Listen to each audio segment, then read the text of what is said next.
High ladies, happy women's day to everyone. হ্যাঁ, আমি জানি ওমেন্স ডে মানে আমি বলবো না যে ওমেন্স ডেটাকে একটা দিন সেলিব্রেট করো, একদমই না।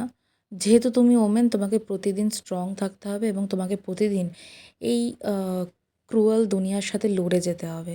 দুনিয়াটা যে কি বাজে, কি নোংরা, সেটা আমার আর ডিসক্রাইব করার কিছু নেই।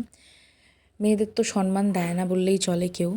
সম্মান দেবে না, আবার এদিকে একদিন ওমেন্স ডের নামে সেলিব্রেট যে কী করতে করে গড নোস। আমি এটাই বলবো, মেয়েরা তোমরা নিজেদের মনে করো যে আমাদের প্রতিদিন ওমেন্স ডে, এবং তোমরা নিজেরা নিজেদের জন্য ছোটো ছোটো করে সময় বের করে নিজেরা নিজের দিনটাকে সেলিব্রেট করো। তো ওমেন্স ডে উপলক্ষে আমি চলে গেছিলাম ফুলের দোকানে আমার নিজের জন্য ফুল কিনতে। একটা গোলাপ আমি ফার্স্টে নিয়েই ফেলি, দেন আমার চোখ যায় রজনী স্টিকের দিকে। রজনী স্টিকটা নিয়েছিলাম, ঘরে রাখলে সুন্দর গন্ধ বেরোবে, আমার খুব ভালোও লাগে রজনীর স্মেল, তাই জন্য।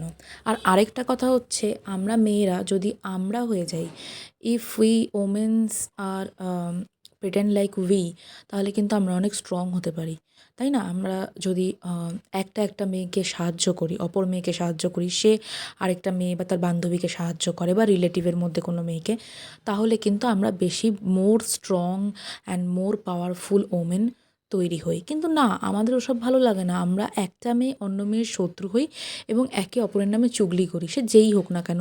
অমুক দিদি ওটা করছে, অমুক কাকিমা ওটা করছে, বৌদি ওটা করছে, কী করে করছে, এটা সেটা, মানে চুগলি আমরা করতেই থাকি। তো মেয়েরা মেয়েদের শত্রু যেখানে, যেই দেশে বা যেই জায়গাতে, সেখানে মেয়েদের কোনো উন্নতি হবে না।